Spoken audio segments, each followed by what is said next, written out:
Overthinkers, what unlikely scenario actually came true that you were completely prepared for because you are an overthinker? Injuring my dominant hand. As a kid I had an irrational fear of having it chopped off. I spent all of grade 6 teaching myself to write and do things with my left hand. I made a conscious effort to remain as ambidextrous as possible. As an adult I broke a few fingers on my dominant hand, but it wasn't a big issue because I could do most things equally with my left hand. Anticlimactic, but it was useful lol. Have the exact same fear and have been working on training my left hand occasionally. I'm also trying to learn to echolocate in case I go blind. In college on occasion upperclassmen would randomly steal the underclassmen towels from the shower stalls and then lock their room doors so they had to go to the bar asked. I had the idea to stash a towel in the drop ceiling tiles for just that event. Maybe a week later I became the victim of a towel snatching. However, the upperclassmen were very unhappy to see me strut out with a nice clean towel from my ceiling stash. Something similar happened to me at my sorority house. But I just showered for a really long time till they got tired of waiting. I sang and sang and sang. They were my friends and they knew I didn't mind being naked. I carry scissors in my glove compartment. They came in handy when a kid tightened a skinny zip tie around my 9-year-old's finger at a park. Completely cut off the circulation. Also the other kid's mum was a nurse, so that was helpful too. Carry scissors and a nurse at all times. Ah crap, I forgot to pack my nurse. I was once driving on the highway behind a car with a couple of kayaks strapped to the roof. My anxious brain kept saying, what if they fall off the car, Final Destination style? I tried to convince myself that it was an irrational fear, but the anxiety got the better of me and I decided to change lanes and make some distance. About 30 seconds later, cue kayaks, they both slip off the roof and go rolling around the highway. Luckily no one was hurt, but man, that did not help my anxiety at all. Edit to address some comments. 1. I figured I was overthinking, since I don't know anyone else who gets nervous or avoids driving behind cars with loads, but I see now that maybe my behavior wasn't so weird. 2. Apparently a lot of you have seen falling kayaks on the highway. I don't think this is the same exact incident as any of the ones you guys have described. 3. From comments about how to properly tie down a kayak, I think these were not properly secured. I don't think they were tied to the bumpers. I definitely do the Final Destination worries thing too. Usually a big truck piled with giant logs or something. You wonder if some part of you unconsciously registered that the kayaks had been shifting some way. I've read that your body can pick up subtle signs of impending doom in various ways that can make you afraid even if you're not sure why. When my wife and I were getting married and looking for a place for ceremony, we have found this beautiful but quite remote garden. We were signing the contract for the event and I kept thinking that it was quite remote, so I asked, how much time does it take for the ambulance to get here? I became the laughing stick of both families. My, then future, mother-in-law, who was present at the meeting, literally fell down from the chair laughing. The wedding organizer remembered it for weeks, telling about it everyone we met. My dad ended every sentence with, "but maybe you need an ambulance for that." My wife was making siren noises when I was saying something we disagreed on. Every family dinner all the aunts and uncles were checking if the ambulance was present.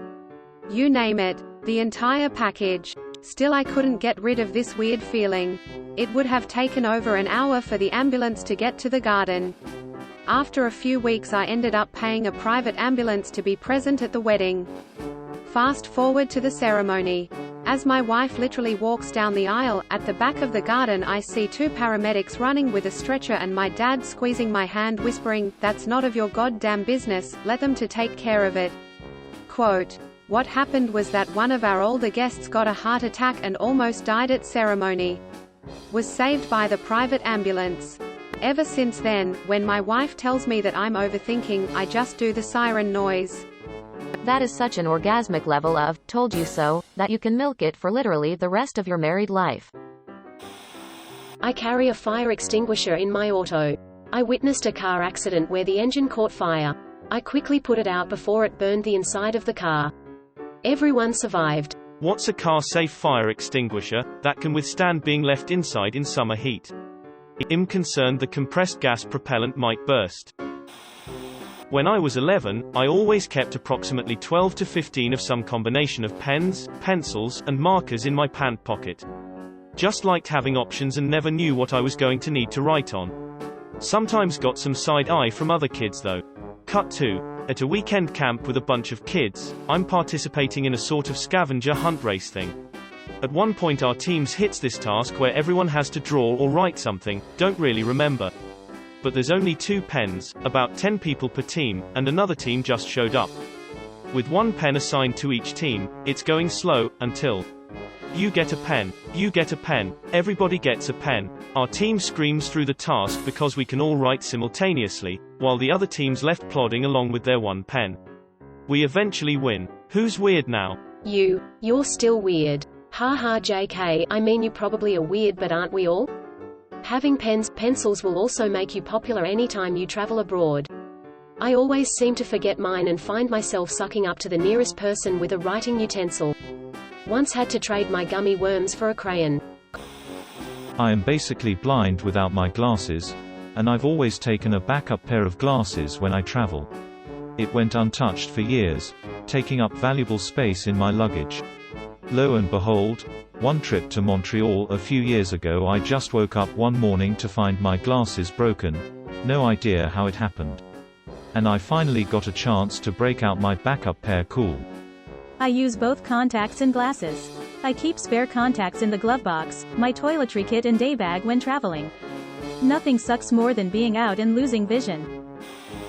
This was at 9 years old. We had driven home and seen the beginning wisps of smoke for the California cedar fire in 2003. Naturally, I assumed the worst, and packed up all my clothes and spent about an hour making a travel cage for my guinea pigs. I tied their water bottle to the side so they could drink, packed up their food and their favorite furniture just in case. I then spent the next few hours monitoring the fire on the news and out in the distance from our window, periodically asking my parents if we needed to evacuate.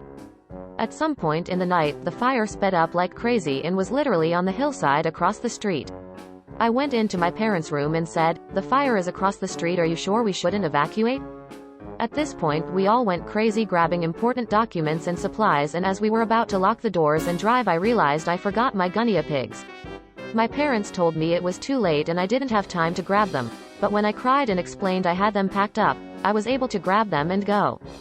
The house ended up okay thanks to a neighbor putting out embers before they took, but we were gone long enough my pigs wouldn't have made it. TLDR. Helped save my family and pets from a fire because I was an anxious child. Your piggies were lucky to have you as their human. Mace. A person I worked with was a registered sex offender and he had a thing for me. I told him multiple times that he made me feel uncomfortable and to stay away from me. For some reason I had nightmares about this dude. He was 6.5 feet tall and effing hideous. Anyways, he said he was going to stop at a store that I stopped at all the time after work, and it was obvious he knew my direction when I left. I pull up to this store and he's already there, walks up to my car and I just roll down my window and spray this dude, and he dropped a billy club out of his sleeve. Everyone always told me to stop being paranoid and stop thinking he's going to attack me or RP me, that he's been to jail and learned his lesson. F that dude. He should have never been let out of prison. For reference, I'm also a 6-foot-tall dude who is always prepared for the worst. I did not expect that last line. When I had a tumor removed a couple years ago I kept the surgical blue vomit bag thing they gave me just in case, in my car in case anyone ever got sick while I'm driving. Last winter I was on a 3rd date, driving on the highway back home with her, and she was feeling like she was going to throw up. Could not find the blue vomit bag. Felt dumb telling her where to look when it was in my center console all along. She ended up ralphing in a grocery bag that luckily didn't break. Overthought and forgot. I was on a flight back from Asia and the whole plane was Sanrio themed, so I took 2 of the cute pink bath bags that had Hello Kitty on them and put them in my car too. It's a weird thing to make so cute, but they thought of everything. Made my kids rehearse for a fire. We had rope ladders, escape routes and a meeting spot everyone should. January 17, 18 we put it all to the test. I thank God every day that we all made it out because we were prepared. Overthinking and anxiety for the win. I keep a fire extinguisher in every room of my house after being underprepared for a grease fire. Thankfully it didn't get out of control. COVID. I worked at a medical uniform and supply store years ago, and they were moving locations. They decided they weren't gonna sell face masks anymore, and were gonna throw boxes of them away. I asked if I could keep them. Just in case. They've been moving with me for about 5 years before I actually used the masks face with mask. I work in childcare and was working at a center that was so draining. I started applying for new jobs and went on a couple interviews. One time, I had an interview with another daycare and was offered the position. I loved my coworkers and ultimately decided to turn the new position down. However, I had this gut feeling that I couldn't burn any bridges in case poo at my current job hit the fan. So when I turned down the new job, I made up an excuse saying I'd love to take the offer but couldn't because of XYZ reason but would be in the touch sometime in the future. Lo and behold, a couple of weeks later, poo hit the fan at my work. I took a month off and then emailed the job that offered me a position and started 2 weeks later. I missed an interview when I had COVID. Now the company won't even look at my applications. Even after I explained the situation, they won't consider me, which I guess is fair since it is their choice. What would I do if my neighbor's house caught on fire? I said I'd make sure my kids were safe and panic, and then we'd run if the fire got close. My neighbor's house caught on fire and I sat outside and watched it with my kids and panicked. This is the most real response. We can overthink everything and lose sleep whatever, but when reality strikes you are only reacting. Now you know how you actually react in that situation and I'm sure you're now overthinking your next strategy lol. I keep my gym bag in the car so I have a dry outfit after getting into a water balloon fight with my nephews. Also I carry band-aids, tissues, Benadryl and stamps, which I give out frequently. Kids skinned their knee at the zoo? Got a bee sting? Runny nose? Forget to mail the kids FAFSA or your tax return. I got you. Are spontaneous water balloon fights that much of a concern? If so, awesome. So maybe not quite this, but my little sister. Through a long series of events, my parents, who were not foster parents and not looking to adopt, ended up taking care of an infant, who was not at all related to us, whose mother had just died. It was only supposed to be for a few weeks until she could be moved to a more permanent placement. As soon as I found out that my parents had agreed to help watch her temporarily, I knew where this was going, and I had all the initial adoption application paperwork printed out before she ever got to our house. Needless to say, my parents were pretty surprised the day they said they were thinking of adopting her, and I handed them a folder of forms and my handwritten notes on how the process worked. For the record, she has legally been my little sister for 7 years now. As a parent, I am sure your parents were touched not only by your preparation but by the way the gesture indicated total acceptance and support for your sister becoming your sister. I think they were a bit surprised that we all accepted her so quickly. I am one of them 4, now 5 siblings. But we all love her, and honestly can't imagine how we could have ever let her go. I carry some of just about everything in my purse. We were at a beach during off-season, and a kid wiped out. I had everything needed to clean and bandage him up. I carried that stuff, renewing when it got old, for almost 20 years before actually needing it. Thanks for the awards, heart. I have a similar experience. I have just about everything you could possibly need to survive in the car if it breaks down or something else happens.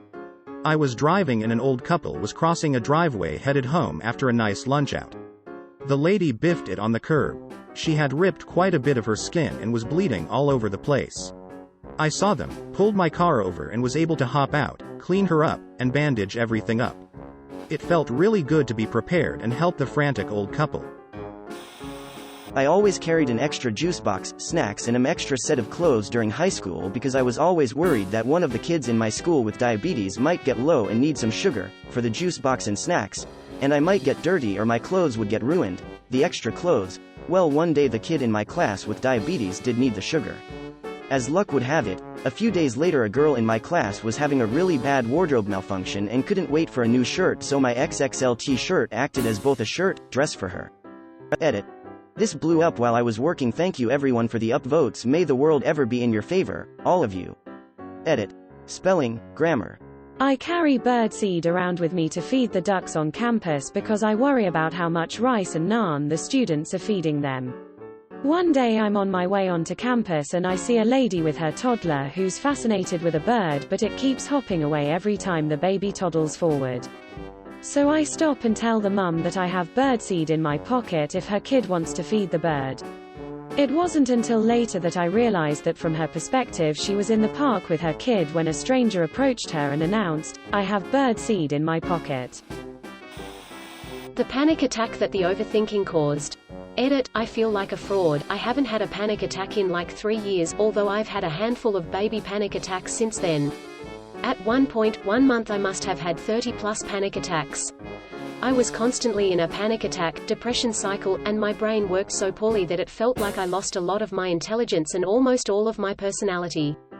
But with therapy, lots of journaling, exercise and especially learning to gauge how likely something is to happen when I experience a fear, and not listening to unwarranted catastrophic thinking, I've recovered a lot and my anxiety levels are much more manageable. Thank you everyone for the awards, but I feel like all these people who still experience the panic attacks deserve them. That poo sucks, big time. Felt. I'm starting to think that my whole life becomes this scenario. I think so much about how my life could go that I'm kinda drawn to fulfill these scenarios. But it's not like I imagine myself becoming a millionaire or something, more down-to-earth stuff. My partner tells me I overthink and overbuy groceries because I have an intense fear of not being able to provide for my daughter. When COVID hit and the shops were out of stock of everything, guess who was the one supplying food and toilet paper to said partner? Same. I told him he never gets to criticize the fact that we always have backups of cleaning and paper products, as well as a well-stocked pantry ever again. I was in dorms my first year in uni and people always thought it was funny that I locked my door at night. We were all pretty close and I was insinuating people were thieves, untrustworthy. One night I heard someone fiddle with my door and I peeked through the peephole and saw someone I did not recognize. Turned out he got drunk in the nearby bar, managed to sneak into the building, and tried to sneak into multiple other girls' rooms. Our names and pronouns were listed on the door. Who doesn't lock their door at night? I got stuck in an ice storm 35 miles from home, and because I overthink every scenario, I had stashed in my car a plug-in charger, credit card for clothes, motel, restaurant, toiletries and sundries, and cash for the maid and restaurant tips.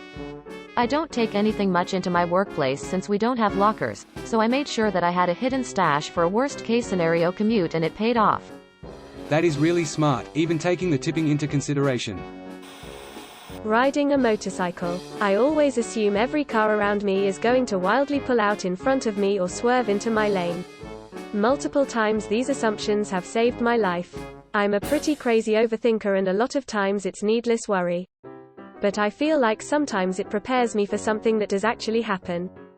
This feels more like defensive driving rather than overthinking, and should be the norm for any driver to assume others could cut them off or swerve at any moment. Lots of people confusing overthinking with overpreparing. When the towers came down, I was working at a company that markets builders. We saw a drastic decrease in new homes across the country. Combined with a lowering interest rate, I expected a huge financial crisis. We moved from Michigan to Nebraska because corn and beef will always be in demand. Everyone laughed at us. The housing bubble hit Michigan starting in about 2006 or 7. By 2008 it was a depression. Michigan saw record unemployment. Nebraska's was the second best in the country. Edit, fixed spelling. Oh, the towers. I usually speak autocorrect, but I was struggling with this one. I used to split my WD up in my room and my friends told me I was paranoid and wasting a bunch of time. Well, I was, but my dad found all my WD one day and I still got egregiously high that night. Similar thing. My stepdad caught my brother and I smoking WD in the middle of the night, and told us our mother would hear about it in the morning, but he didn't actually take anything from us. I speedily put a dime bag's worth of WD, a super cheap bodega one-hitter, and an old grinder into a box. Hid my nice glass bubbler and the rest of the eighth of WD somewhere else. When my mom woke us up at the ass crack of dawn yelling, I had my stash box ready for her to confiscate. Got high later that day while they were both at work. ETA. I think my stepdad just overlooked confiscating. He smelled it from outside when he let the dogs out, and by the time he came up to my room we knew something was up and the WD wasn't visible. I know my mom used to smoke. I'm 99% certain he never did, which made it more ridiculous that she wanted to go scorched earth on us. Also, we were both home from college for the summer, so 20 and 19. I was made for this question. I have a weird obsession with safety plans. Always lived in a tornado area. My family was always the nothing is gonna happen people. Well, when I felt like I knew what I needed about protection from storms, I suddenly was terrified of an earthquake. I didn't live in an earthquake zone, it was possible but unlikely. So my obsession moved to this. I researched what to do if you're driving, on a second floor, etc. I was keeping a small emergency kit in my purse as a just-in-case. It included batteries, flashlight, first aid. My dad and I both worked on the 3rd floor of the building and I felt anxious about it lol. Well, guess what? People called me crazy, but a couple months later we experienced an earthquake. It wasn't bad enough that I actually needed anything for it. But it still happened. Thank you for watching. We upload new videos every day, so be sure to come back for more fun. Please consider liking and subscribing if you enjoyed the video.